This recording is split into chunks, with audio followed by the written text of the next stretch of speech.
Racism is deeply embedded in UK culture of construction.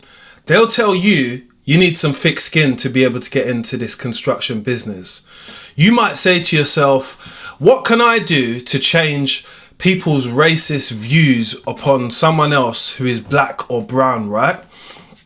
Nothing. They got to change themselves.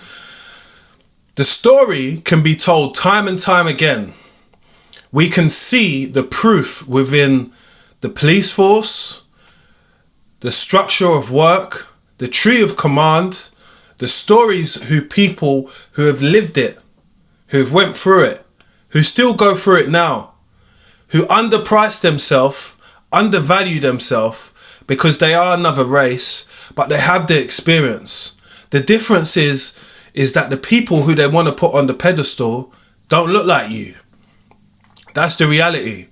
The amount of times that I've been to jobs and you're overly qualified for the role, but you won't get it because you don't fit their criteria. You don't fit the look what they're going for. The company doesn't want someone like yourself to represent themselves.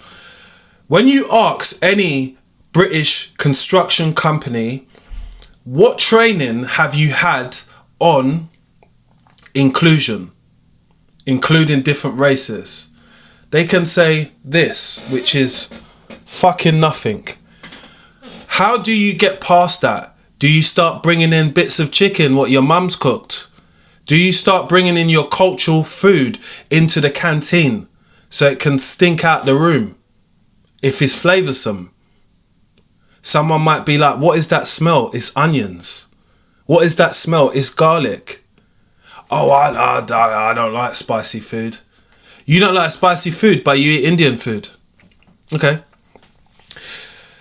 There is always going to be this, which is brown, black people, white people, yeah? This country is a white country. I don't feel that during my time in being on this earth, if I choose to stay in UK, that things are going to change in any type of way. The news, people at BBC, they push the narrative between people. They'll be explaining a group of young black men and call them thugs. They will be explaining a group of young white males who smash up somewhere like Spain or smash up somewhere on a little football holiday and say a group of boys. They're both boys. But one will be labelled with a certain stigma and others will be fighting a stigma from what other people have done. If you say you was from Jamaica, they want to say, oh, are you a yardie? Yardie, seriously. Your parents might be from Jamaica, but they're still calling you a yardie today. You've never been to Jamaica, for fuck's sake. How do you get away from this narrative which is pushed and perpetuated to be able to block people out? I've never known the answers to it, and I've been in construction 21 years. I've seen it through and through. I've seen it time and time again. I've been to workplaces within the construction industry and saw loads of black people and said, oh, this might be all right. But all of the black people are workers. The supervisor, the manager, the director, all white people. Again, some black people have just said, I'm just going to get along with it.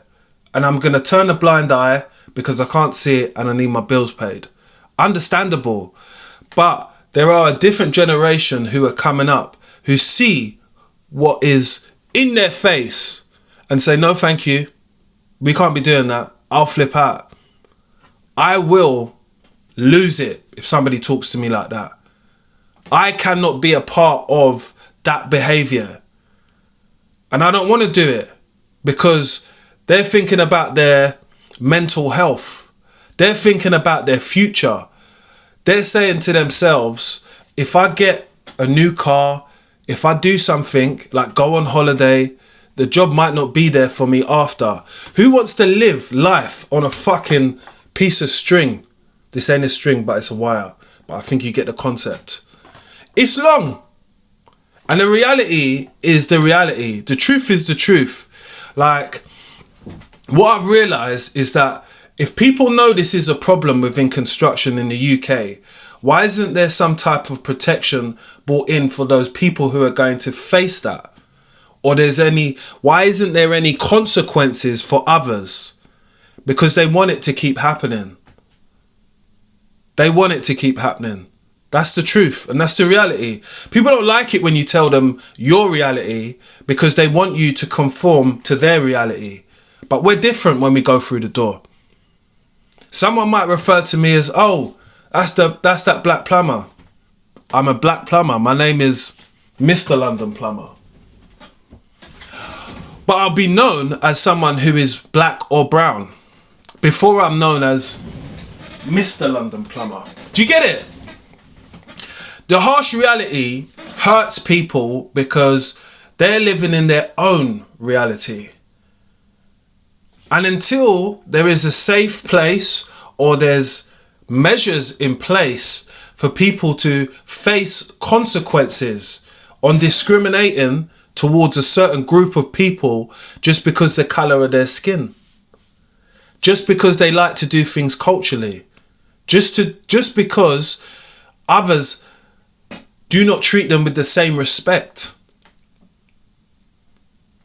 It's a hard pill to swallow, but is it worth it? I don't know at the end of the day, because you got to think about your mental point when it comes here, your mental health.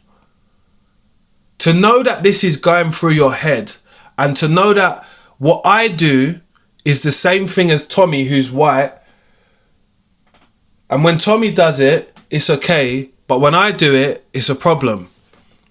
That would show that there's some difference. We've seen the social experiment of Nikos. I put it on my page because I thought it was hilarious. Because when people tell you something, oh, it's not like that, is it? So why do the police have these panorama documentaries where they speak and they say words which lets you know that they are racist?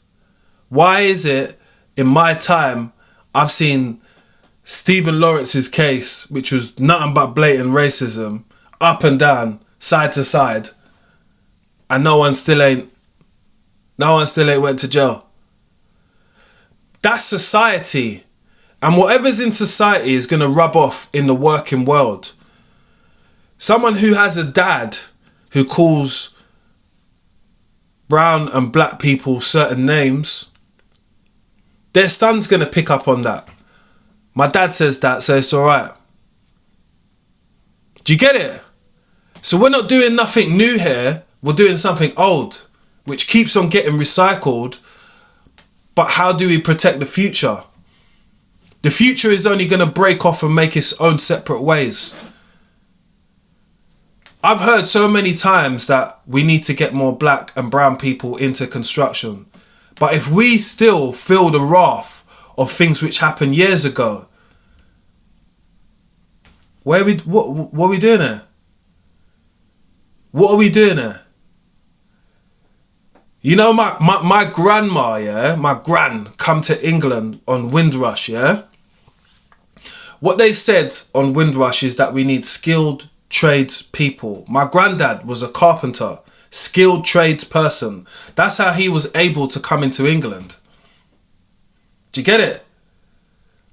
But society would have told him a long time ago that, after he's done his work, they would have told him, you didn't contribute. So how did stuff get built up after the war and things like that? Do you get it? There might have been statues or things which were commemorating, like we have in Brixton, towards people who are black people who have been in the war and stuff like that. They want to take them down. So when someone does something like inspirational for black culture while contributing towards a construction scheme or industry, where's that? Where's the applaud? It's not there. When I've done videos, what it's like to work as a black man on a 9 to 5, I get people, boom, it's not like that, it's not like this, it's not like that. Those people are speaking from their own experience, and they're also white people as well. Why is it you want to dim the light on someone telling their truth, their own truth? It's not your truth. You can't be the person who tells them not to say something. There's this freedom of speech. There's this understanding of you haven't lived the same life as them. So what gives you the right to speak over them and dim their light? What? There's no reason. The reality is the reality, and the truth is the truth. I know people don't like to admit it. People don't even like to speak about things which make them feel uncomfortable, because in their head, we all get along. I got black mates. They're cool. You're not like my other black... Who cares? Do you think a lot of the majority of black and brown, whether they be from Caribbean, African, Indian, tell people I got white mates?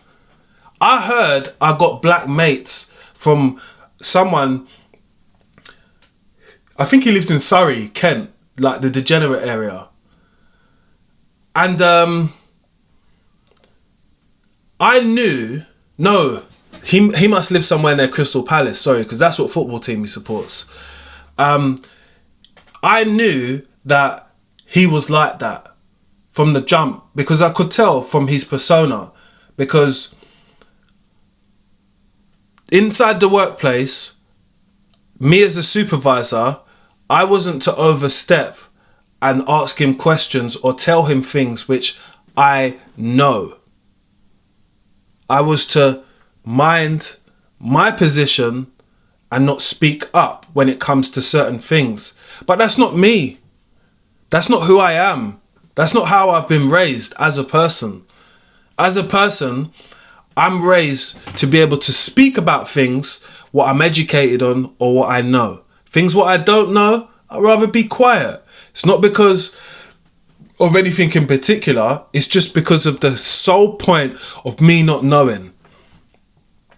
So I've had white teachers. I've had Greek teachers. I didn't look at them and say, how do you fucking know this? How do you not know that? I went to school at a time where they played Kunta Kinte. And if you know about that story, yeah, it's so deep that after them classes at RE, yeah, me personally, I just couldn't talk. I was clammed up because it was impactful. That story is deep. They probably had to stop showing that story in school now. They won't show it to young kids because that's what kind of happened. That's what kind of happened with them playing it down. Do you get it? And those people know who were in power or who have been in power within slavery, within oppressing people, within holding people down just because they're a group of people, because that's what racism is. They might be worried about a few things, a peripheral of things. What are they going to do to us if they ever get in power? Why do they feel so aggressive towards us? Why have we got to dominate them? It's just a question, you know. But all of these thoughts and ideas are brought into the workplace. You know, if someone sees someone black listening to music, they're officially, or they're assuming they're listening to rap music. They're assuming that they listen to this. Oh, you listen to all that gang stuff, all the drill stuff, innit? No, I'm listening to fucking Sade.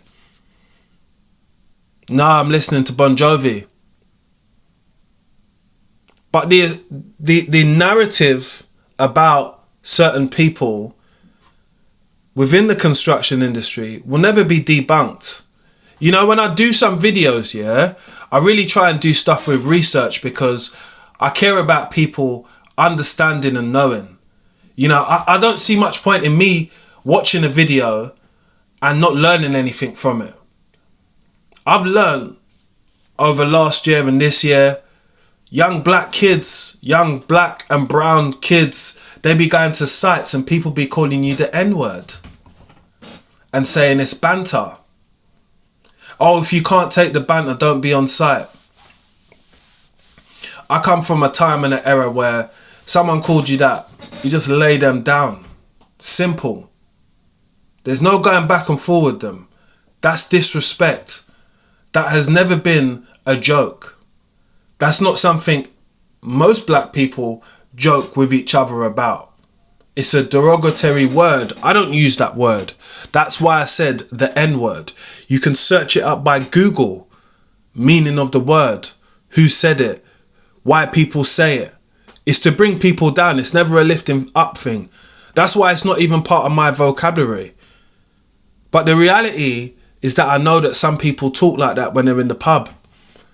And I say when they're in the pub because who's in the fucking pub?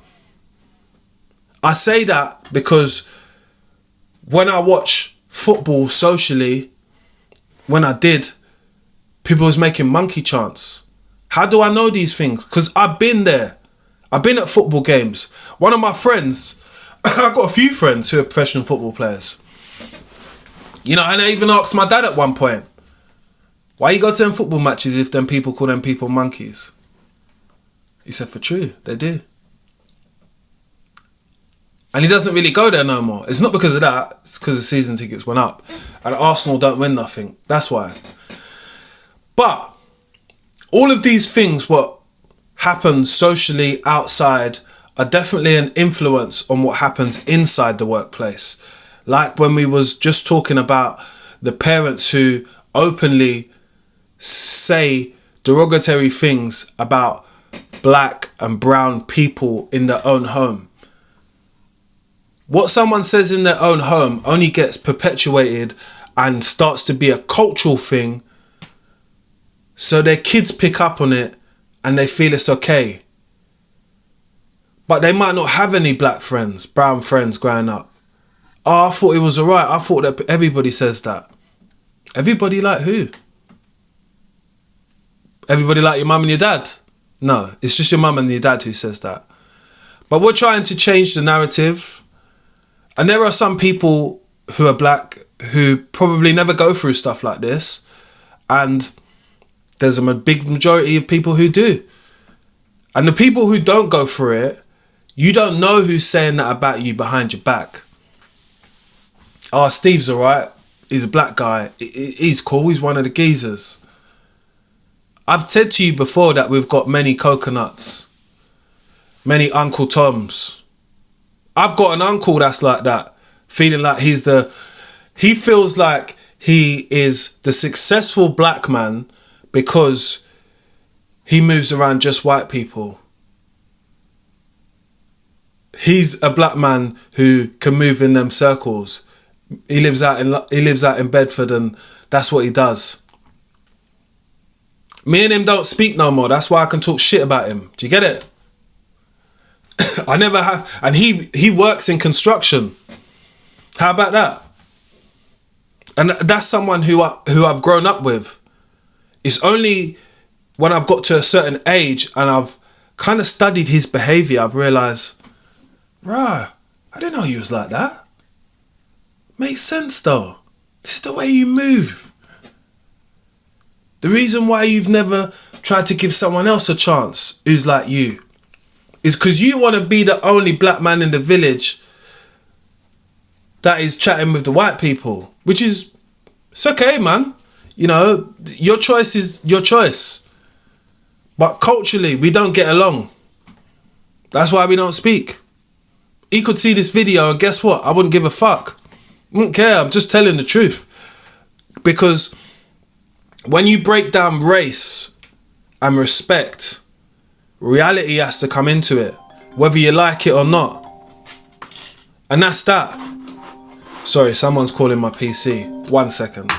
Let me just cancel this. So it's just a hard pill to swallow when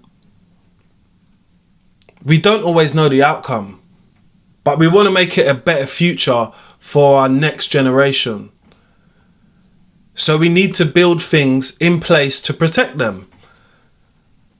Because growing up, I never had any protection. I'm going to sites, people are doing little mockery jokes.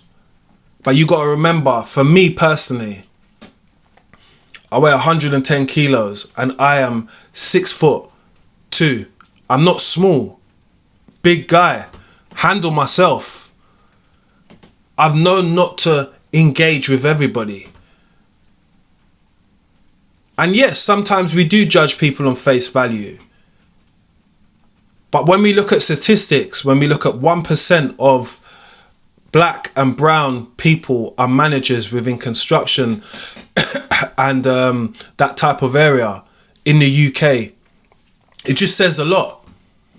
It says a lot when it comes to inclusion, evolvement. People evolve. But this is a white country. But 1% is ridiculously low. Many times I've thought, do you know what? Just go to a different country and start doing construction. Because it would be a lot better for me. I would be way more successful. And that's my personal take. I feel as if I would. You know, I would much rather go to the Caribbean and get that, because at least I'm not dealing with racism on that side. But I want to know how you lot feel, because I'm speaking from my own personal experiences. I'm not speaking from the hymn book. I'm not speaking from like, oh, let's build up together and let's do this. We've tried to do stuff like that before. When you try and do something once or twice or 3 times, you need to do something different. I think what used to really inspire me back in the day is, I grew up in Tottenham, yeah? So it's a very cultural area. Black, Caribbean, Turkish. It wasn't so much that Turkish and Greek then, but yeah, they have been there in the community, and also white people. Seeing black people collaborate on the construction of Broadwater Farm, there's videos of it on YouTube. For me, it just boom, blew my mind. I'm like, rah, that's sick. That is legendary. But why didn't they keep doing stuff like that? Why wasn't it documented in a broader way? Maybe it was, and maybe I was too young, but I did see it on YouTube, so you can check that out. But for me, that made me think, boom, we've tried to do these things before. Why don't we carry on doing these things? But then again, when I look at some people who have the opportunity to employ other black people and have that influence on them, sometimes they choose the latter, which is to do with skill, maybe to do with where they are at the moment, maybe to do with a lot of other things. I'm not really sure. But I've been a person who will help people, who see people as just people. Anyone who starts seeing people as just races, I just can't fuck with. Point blank. I don't care if you say, oh, he's a good person. There's all these people around them. It's all one group, looks like a gang. To me, it's not for me. But I always want to know what other people think, because I live in today. I live in now. I see things with these eyes. And I listen with these ears. And I know that my voice has an impact when I speak about race when it comes to construction, because I've been in it for so long. You know, I don't work up north. I can only imagine up north is fucking worse, because you got a lot of little rowdy boys. I remember working at a hospital in London. It's where I was born, actually. I was born at Whips Cross Hospital. And I was doing some site work there. And a young gentleman come in there and he's from up north, somewhere dumb up north. I can't remember where. Might even have been from Swansea or something stupid like that. Anyway, he goes to me, oh, do you know Dizzy Rascal? So why would I know Dizzy Rascal? Because he's black. That's the type of mindset or the type of questions people face who are brown and black like myself on construction. People ask you dumb shit. And I just asked him, right, do you know Gary Glitter? Do you? Oh, you don't? Oh, okay. He's like, no, why? I was like, no, just asking, man. Just asking. Because you just asked me something, innit? So I'm just going to ask you something. But to grow up within this industry, it just needs way more of a foundation and a strong point for people to grow from. We ain't really growing from 1% of management and higher up jobs. Because that 1% can get taken down to 0.5 in a flash. And it's not like most of those people who are in that 1% are trying to pass that baton along to others. So I asked you today, as my community, as people who watch my videos, what do you think? Because even though I would like to make a video where I was like, oh, it's not like that, it's like this, da-da-da-da-da. It's not. I can't do that. I never fool my own audience. Because people follow me because I tell the truth. I ask them to subscribe because it helps to build the channel. Because telling the reality builds trust. Telling a narrative is false. That's it. Like, share and subscribe. Drop your comments underneath because I know I unpacked a lot of stuff there. So I would like to know what you lot think. Subscribe!